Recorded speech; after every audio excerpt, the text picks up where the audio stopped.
प्रत्यक्ष नहीं बट परोक्ष रूप से आप हमेशा ऐसे लोगों के साथ खड़े होते हैं जो कन्हैया का गर्दन उतार देते हैं। और मैं आपको बताता हूं क्यों खड़े होते हैं आप लोग। अगर आप लोग खड़े ना हो इनके पीछे तो आपकी दुकानें बंद हो जाएंगी। खोटा बात बंद। जरूर कीजिएगा। जब पड़ोसी की गर्दन उतार रहा है तो इंटेलिजेंस क्या करेगी? जरूर कीजिएगा। और साहू का जिनसे झगड़ा था उन्होंने ही इन आतंकियों को बुलाया था। और इस प्रकार की घटनाएं पहली बार नहीं है, अनेकों बार, जैसे आपने बताई गंजू साहब की बात।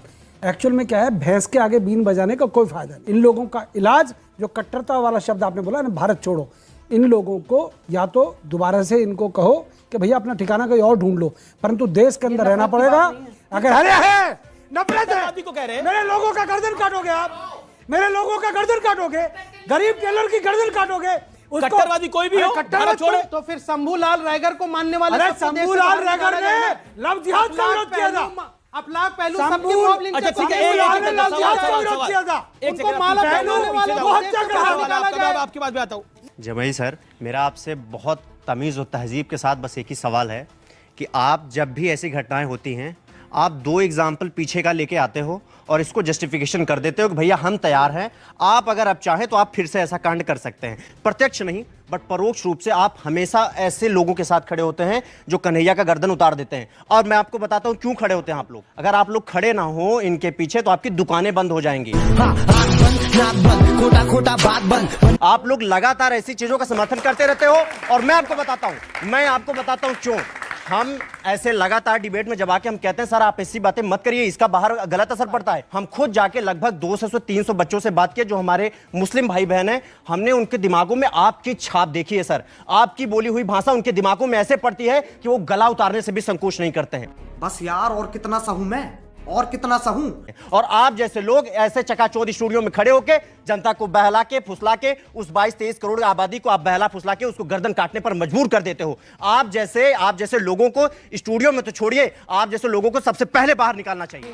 गलती आपकी है। देखिए गलती आप शोएब भाई, अब ठीक है, अब आपने अपनी बात को रखा।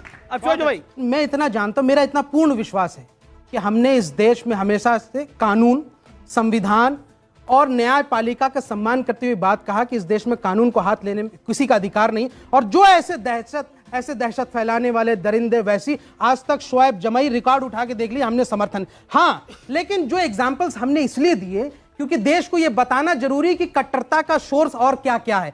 कट्टरता को जब आप सपोर्ट करते हैं तो उसका नुकसान क्या है। आज कन्हैया लाल तक ये जो वारदात पहुंची, क्यों पहुंची? क्योंकि हमारे देश में धार्मिक उन्माद फैलाने वालों को हीरो बनाया गया पूर्व में। मैं मान लेता हूं इनके दो एग्जाम्पल जायज हैं और ये कहते हैं कि 2014 से बाद में नफरत बढ़ी। आप मुझे एक चीज बताइए, ये कह रहे हैं कि बढ़ी क्यों, हम यहां आज कन्हैया तक क्यों पहुंच गए? जब 90 में कश्मीर में यह हंगामा हुआ तब तो नरेंद्र मोदी नहीं थे, तब तो कोई किसी पहलू खान और किसी अखलाक को नहीं मारा गया था लिंचिंग में। अगर हमने वहीं घुसकर उनको उसी समय ठीक कर दिया होता तो आज हम यहां नहीं खड़े होते जहां खड़े। तेरा बाप जब 66 में साधुओं को मारा गया, अगर वहीं पर चीजें ठीक कर दी गई होती तो यह नहीं होता।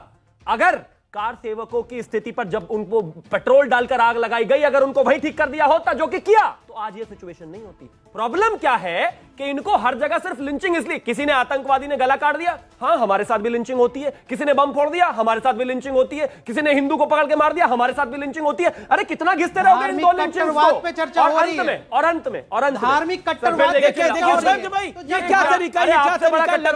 लगातार बोले जा रहे हैं। सबसे कम बोले हैं ना शिवम, ना अनफेयर कर रहे हैं, अब अनफेयर कर, अनिका बोलेंगे इसके बाद। ना ओके। तो ये दूसरी बात, जहां तक बात इस माहौल की है, आप एक बात समझ लीजिए, अगर आपकी शालीनता, आपकी सौम्यता, अगर आपकी कायरता बन गई थी तो वो गलत है। आज चीजों को प्रतिकार करना पड़ेगा। अगर कोई गला काटेगा तो उसके लिए धरती पर आना पड़ेगा, सड़क पर आना पड़ेगा शालीनता से। प्रतिकार मतलब उसका विरोध करना पड़ेगा। अरे आपकी तरह गला नहीं काटने वाले लोग हैं। अगर गला काटने वाले होते तो बताया तो पहले नहीं काट देते। प्रतिकार मतलब विरोध, प्रतिकार मतलब सड़क पर विरोध।